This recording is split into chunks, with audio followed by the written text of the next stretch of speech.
Hey guys, this is Navinab with part 2 of my Silver Bullet series. This is going to be all about betting. I thought about making a bunch of different videos on things like value targeting, barrel bluffing, different, breaking that up into multiple videos and multiple topics, but really I thought it would be better to just try to kind of fit them all in here. Of course, I'm not going to be able to go into anything in as much detail as I'd like, but this video series is not really designed to give you a lot of answers.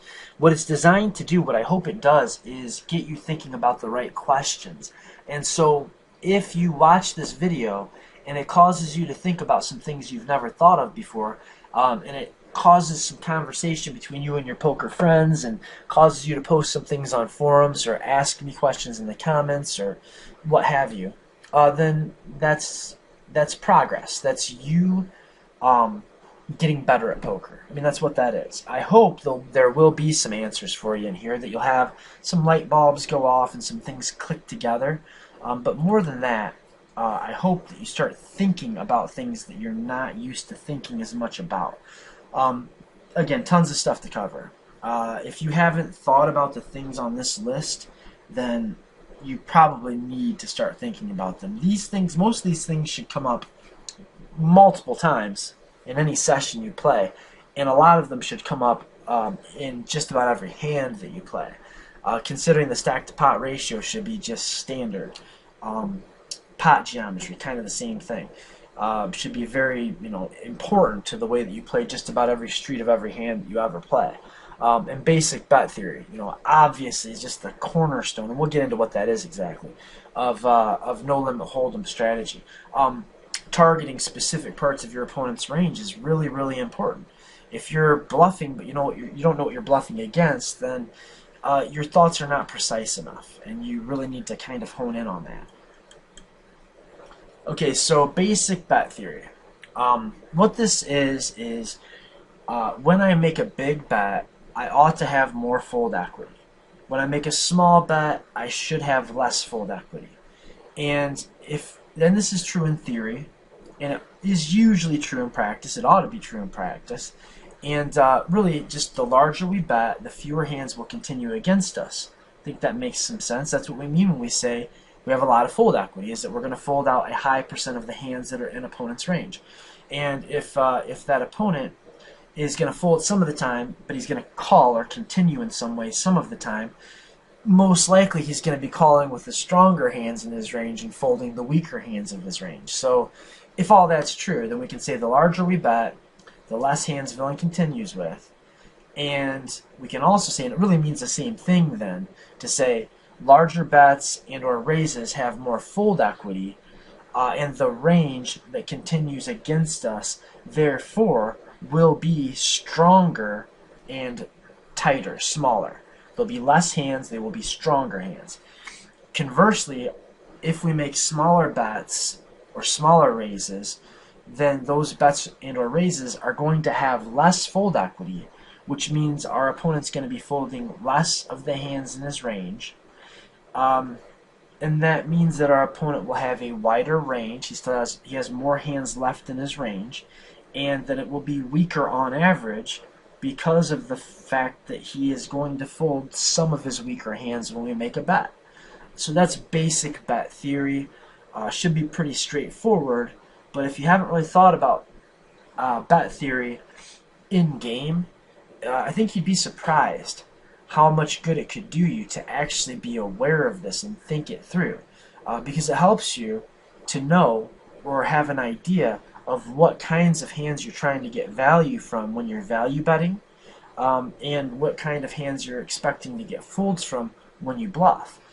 You may find that just taking this into account and thinking about it a little bit can save you a lot of money on your bluffs, and it can gain you a lot of money when you're value betting. An example would be when you get to a spot on the river where it looks like your opponent has almost exclusively big hands and busted draws, and then he checks.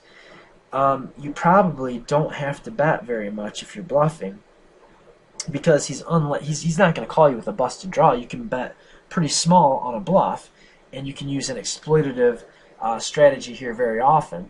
That is making a small bet with your bluffs, but big bet with your value hands, because if you've got some kind of nutted value hand and your opponent gets to the river in a way that makes it look like all he has are busted draws and like 2 pair plus, then you can value bet very big and you can bluff very small.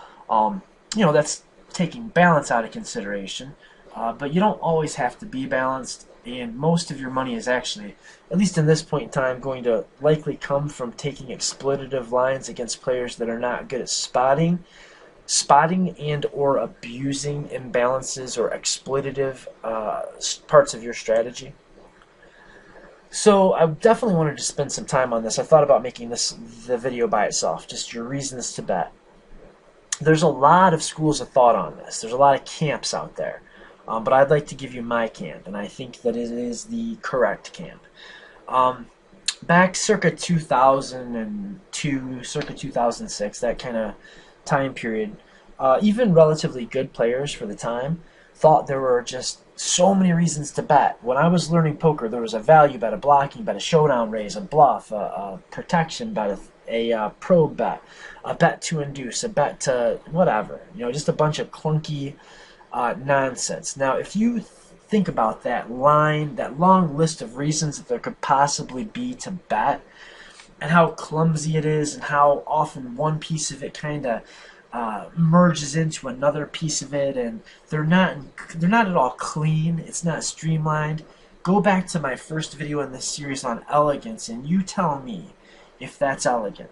And if it's not elegant, it's probably not efficient. If it's not efficient, it's not optimized. And if it's not optimized, it's not a good strategy. Or it's not as good as it could be. I guess that's a better way to put it. Now, there are more popular camps today that are, we bet in order to get called by worse or fold out better. There's a lot of people that really think there's only 2 reasons to bet ever. We're only betting or raising in order that we can fold out better hands that our opponent has, or we are betting or raising hoping to get called by worse hands in our opponent's range. And that's just not enough. There's more to it than that. That doesn't cover everything. Now, if you get to the river in position and your opponent checks, and you're thinking about jamming one pot size stack into the middle, yeah, pretty much you're going to do that hoping to get your opponent to fold a better hand or hoping to get called by worse. But there's more to it than that, especially in earlier streets. And the earlier in a hand we are, the less complete that value bet or bluff only mentality really is. There's another school of thought then that says we should value bet and bluff pretty much all the time. That's really our main primary reasons, but sometimes there's kind of the secondary, not as important, mostly reason to bet, and that is to protect our hand. So this value bet or bluff and sometimes protection as a not as important usually, but sometimes it is as important secondary reason to bet. It should also seem very clunky and not at all elegant. And anytime we're looking at a theory that's clunky and not elegant, there's a really good chance it's not the right theory. The simplest thing has a very natural tendency to be the more correct thing. Occam's razor? I digress. So I think the more complete, well, and okay, you know what, there's even one more school of thought, and I get a lot of this, I see a lot of this, I'm asked this, I'm told this even on occasion, that there really is only one reason to bet. You bet when it is the most plus EV option of all of your options. And, well, to be blunt, I think that kind of falls into the no shit category, doesn't it? I mean, it's a little bit like saying, my favorite color is red. And somebody says, why? And you say, because I like red. I mean, it's not conveying any information. While it could be completely accurate, it's not useful. Now, I have a much better way, I think, to look at this. I'm clearly not going to tell a student who's struggling to understand what they're hoping to accomplish with their bets, what their bets should be trying to accomplish. I'm not going to tell them, well, you do it when it's plus EV. I'm not saying anything. What I do want to tell them instead is, you bet for value, you bet as a bluff, and then you bet for protection. That could make sense to say. but it's not the truth. It's not the complete truth. Insofar as it is the complete truth, it's clunky, and insofar as it can be made elegant, it's not the complete truth. The real reasons to bet are only two. There's only two of them. We bet in order to fold our opponent's equity out, and we bet when we would like to get more money into a pot that we are a favorite to win. So again, there's only two reasons to bet. We bet only to fold our opponent's equity out, or to get more money into a pot that we are likely to win more than our fair share of. So, am I saying value, bet, and bluff? No, I'm not.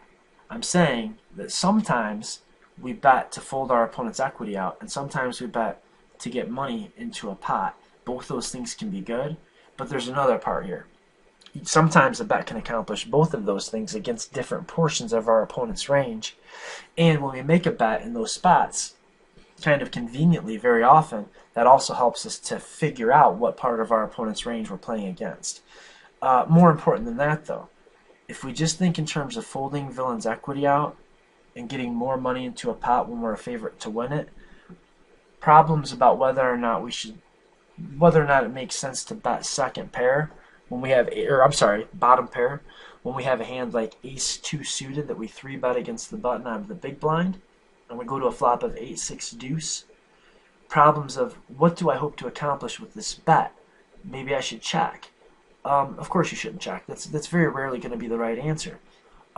Usually that's a bet, but it's not. It doesn't make sense. It doesn't line up with the common dogma, the dogmatic views of value, bet, and bluff only. So then you're kind of tempted to say one of two things. You have to say one of two things. Either you say, well, I'm turning my hands into a 5-out semi-bluff, or you say, well, sometimes it's important to bet for protection. I think we can avoid all of that just by saying we bet when it's better for us to fold out our opponent's equity than to not fold out our opponent's equity. And we bet in order to get more money into a pot when we're a favorite to win the pot.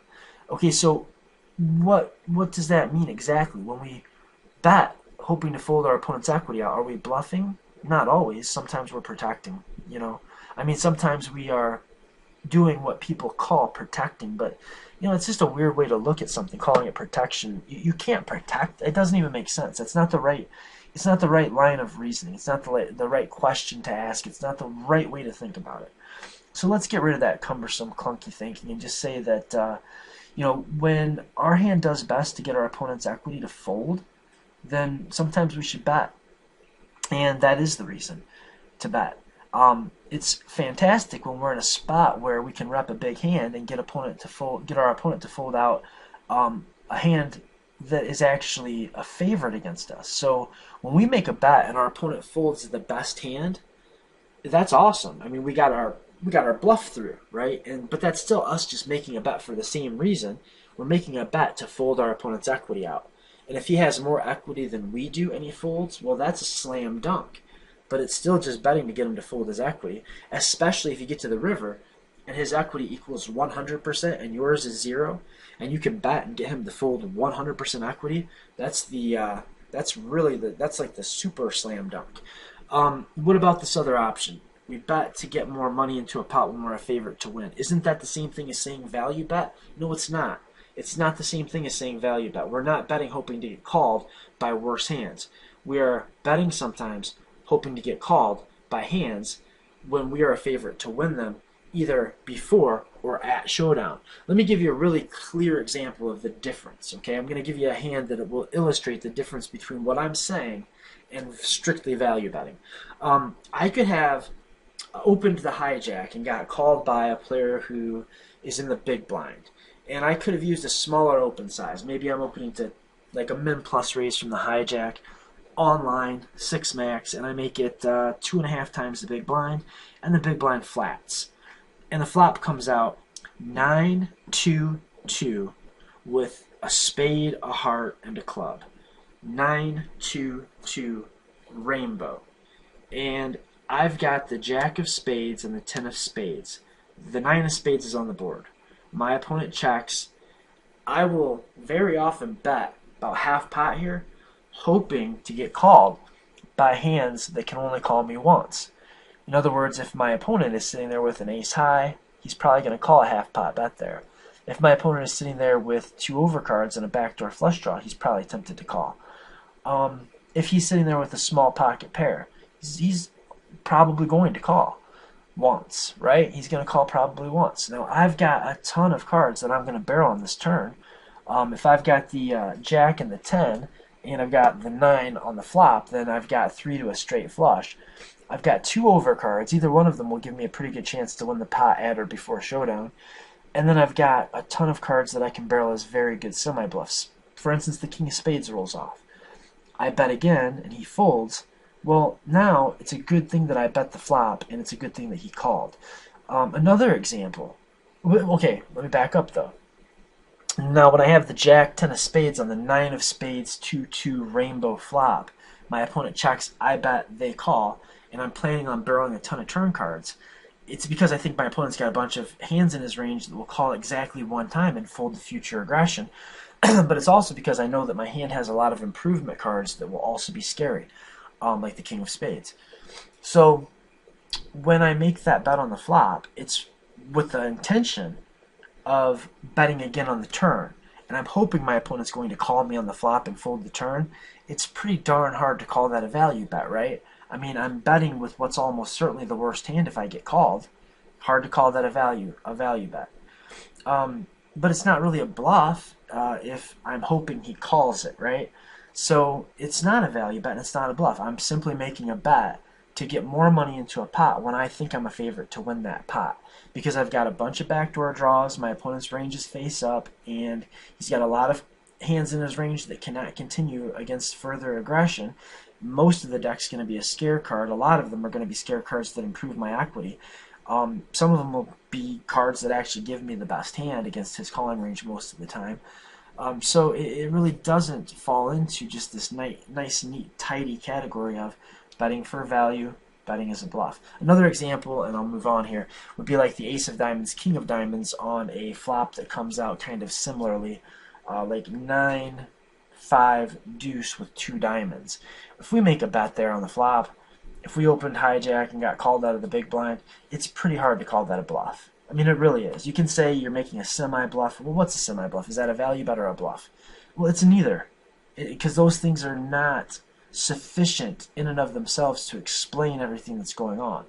The reality is we bet our Ace of Diamonds, King of Diamonds, and we hope that certain parts of our opponent's range fold, and we also don't mind getting called by other parts of our opponent's range, and that bet can be one bet that's accomplishing 2 different things.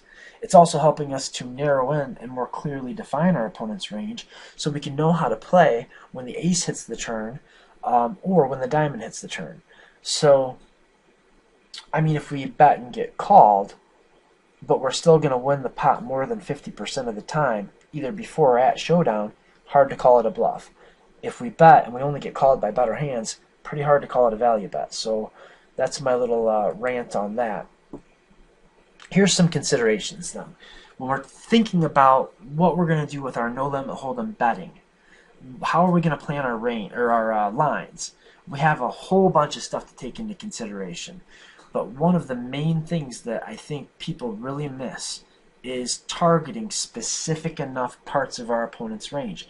If you make a bet and you have an elegant strategy, you have an efficient strategy, every chip you put into the pot has a purpose, then you ought to know when you place that bet what hands you think are going to call you and what hands you think are going to fold, and you should know if that's good or if that's bad and how much money you can bet and still get called if you're value betting. If you're betting hoping to get more calls, how much can you bet and still get called while still accomplishing your overall goal for the hand? How many streets of value do I want to go for when I'm value betting? That's a really important question to ask yourself, usually right when the flop comes out. Or even before sometimes, if you have a hand like ace, king, ace, queen, king, queen, something that has like good top pair value. If I flop a top pair against this opponent, on most boards, am I going to be going for 2 or 3 streets of value? And what's going to be the best way to get them? And you need to also ask yourself that question when you have air or a draw and you're thinking about trying to get your opponent to fold and you want them to relinquish their equity share of the pot. What's going to be the best way to accomplish that?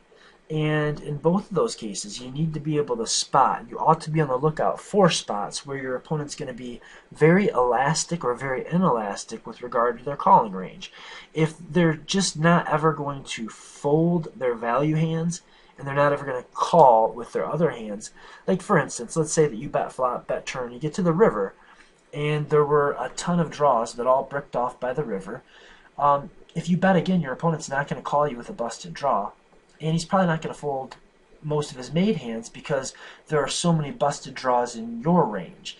That'd be a spot where it's pretty likely your opponent's relatively inelastic. So if you're bluffing, you can bluff small. It's of course exploitable, but most of your most valuable plus EV plays are going to be.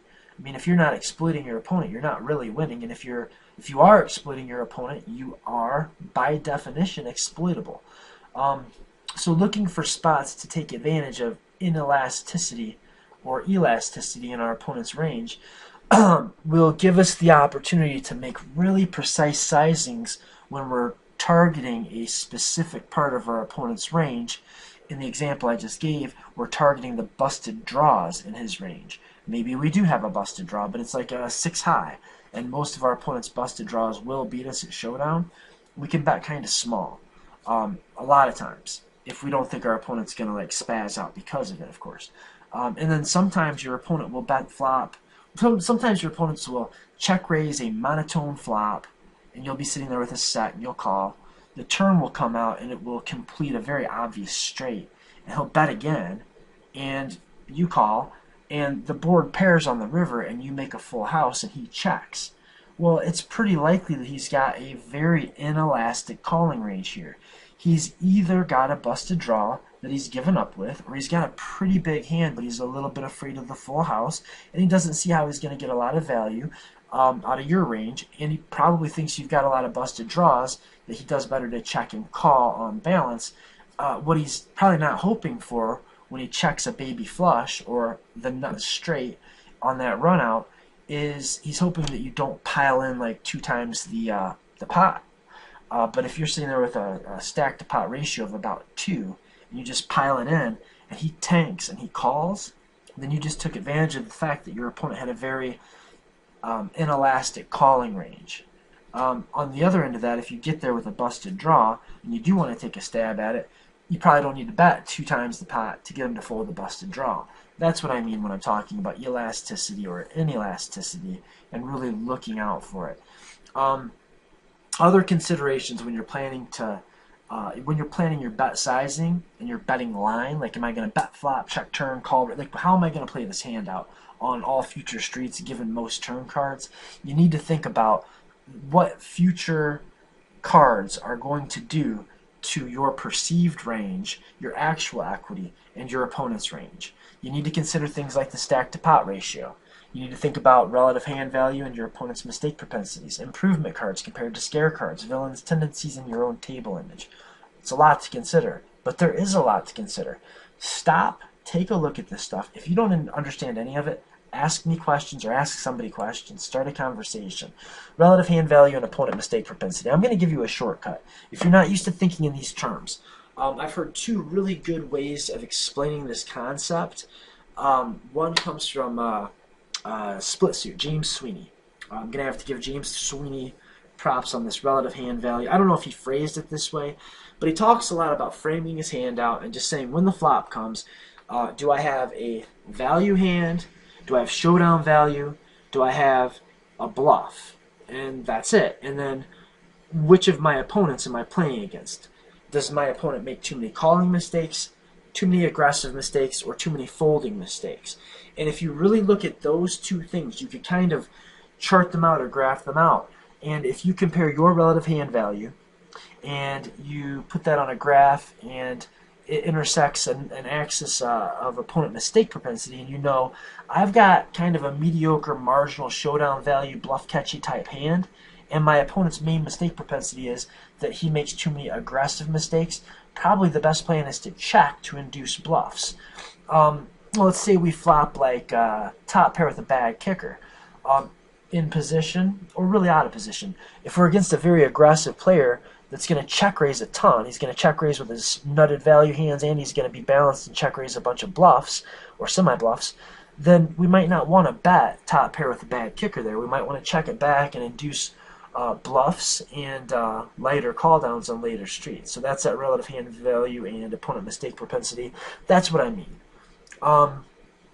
Also, we need to think about, or another way to look at it, I should say, is right when the flop comes out, look at your hand, think of your opponent's range, look at the board texture, and just make a decision on most runouts. Do I want to play a small, medium, or large pot?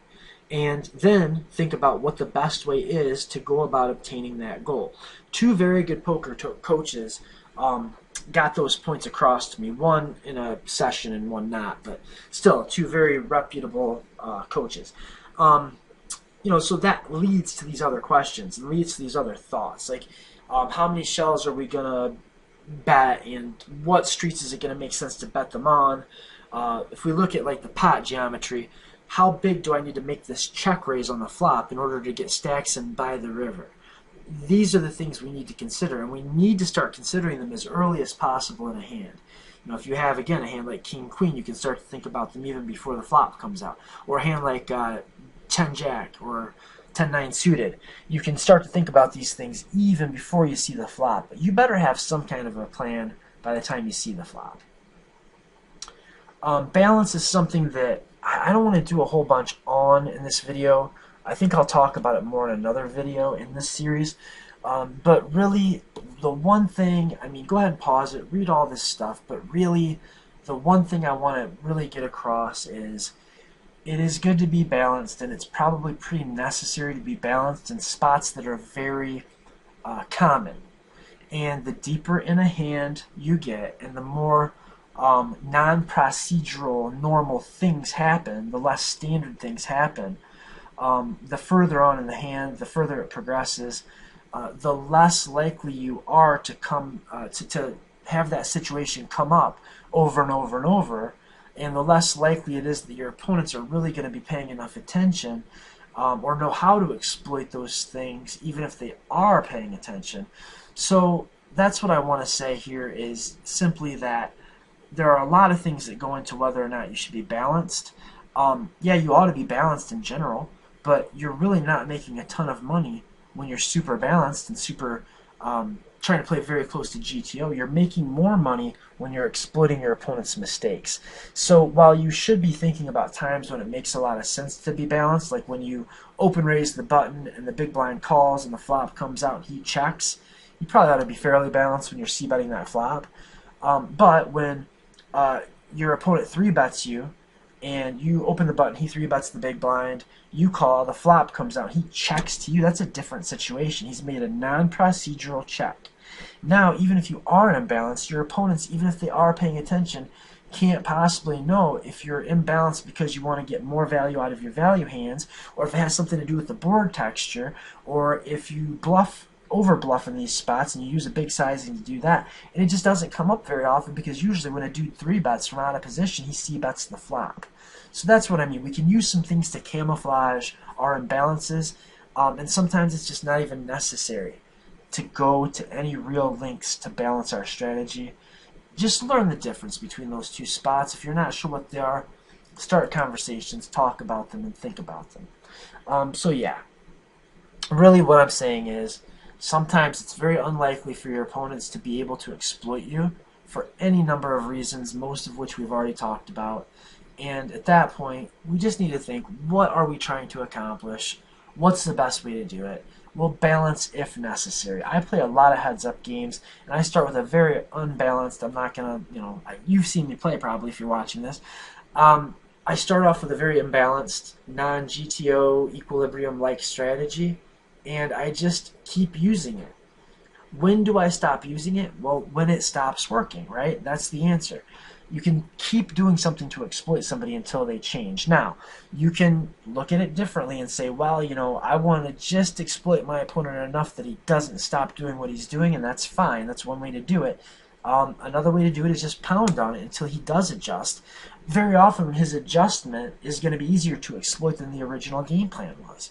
So, a lot to be said for not tapping on the glass and waking the fish up, but probably not as much as you've been led to believe, in my opinion. So in conclusion, I'm just going to read this off and wrap this up. We can often gain a huge edge from understanding pot geometry. That is, just knowing how bets line up and add up and create pot sizes that we want or don't want on or by the river, or at some point before, I guess. We can make our thought process more elegant by thinking in terms of those two bet rationales and getting the clunky, cumbersome stuff out. Balance is important in common spots, and there are ways to camouflage our exploitative sizings. And we just talked about that. Always target the parts of your opponent's range that you're betting against specifically, and size as efficiently as you possibly can, meaning shave as much money off of your bluffs as you can if you think you'll still get the job done, and bet as big as you can for value if you don't think it's going to lead to your opponent being very elastic. Be on the lookout for inelastic spots where there are inflection points. Hey, this guy has shown that he just doesn't like calling large monetary bets. So if you get to if you're playing a 2-5 game, that big bet might be $150 or even $100. Maybe he's very inelastic if you bet 90, but all at once he starts folding a ton when you go to 100. Be on the lookout for those things, and also be on the lookout for times when your opponent is naturally going to be elastic, and look for spots when just the way a hand played out, most people would be elastic or inelastic. Think about future streets when you're planning your lines. Leverage future streets with your bluffs. Think about pot control with your medium strength hands. Know when you're going to go for stacks, and know when you like to threaten to go for stacks, and leverage that idea that you understand pot geometry. An example of this would be making a check raise on the turn that is sized perfectly, that if your opponent were to call that check raise, it would leave exactly one pot size bet behind. When you make that play on a good player, they are more often than not deciding right then and there whether they are willing to go to the felt with the hand they have. That's very important and useful, especially when you don't actually intend on putting them all in with a bluff, but you do expect to put them all in or move all in when you have it. Another good time to think about that, setting stacks up or threatening to set up for stacks, would be when you have a draw, but it's not a very obvious draw, like a double gut shot. I like to take a line against good players where I will call the flop with a double gut shot straight draw. And then on the turn, I will check and raise. And if my opponent bets and he kind of goes for it, then I make a raise that is just big enough that if he calls, then his whole stack is going to be able to be put in on the river with a pot size bet, or my stack. Whoever's effective stacks will go in on the river with a pot size bet. So I'll make a check raise that would leave us with an SPR of exactly 1. If he calls and I don't get there, I shut down completely. If he calls and I do get there, I pile it in. And this just threatening stacks on the turn effectively gets him to make a decision as to whether or not he's going to play for his entire stack right then and there. And you kind of already know that he's going to call you or not before the river card comes, especially if it's something like a sneaky double gut shot, something he's not going to really be able to obviously spot when it comes in. So if you already know he's going to call you on the river, then if you hit your gut shot, pile it in, and if you don't, then don't. I mean, it's really an effective way to play poker, is to look and consider as many of these things as possible. I know this has gone long. I hope to God you made it here with me, guys. Please, I'm very skeptical about how many people are going to watch through the end of these, but if you are watching this and you do enjoy it, you do appreciate it, you are learning something and thinking about new things, let me know, and I'll keep doing it. Otherwise, I'm probably going to start cutting them down a little bit. But until next time, guys, good quote, Luck, end quote.